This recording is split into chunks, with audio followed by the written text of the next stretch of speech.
רז! מה?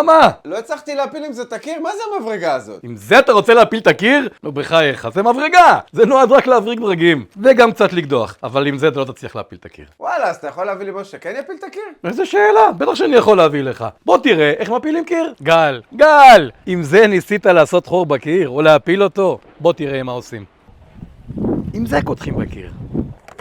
הכנסתי את הסוללה לפטישון נטען, ועכשיו תראה איך אנחנו קודחים בקיר. עכשיו, עם מה שרצית מקודם, אפשר להבריג. אתה יודע שאתה גם צריך דיבל, לחור ובורג. בוא תראה איך עושים את זה. מכניסים את הדיבל, לוקחים את הבורג, ועם הכלי שרצית להפיל את הקיר, רק מבריגים. ראית? אבל אם אתה בכל זאת רוצה להפיל את הקיר, גם את זה הפטישון יודע לעשות. הבנת גלגל? זה הכלי.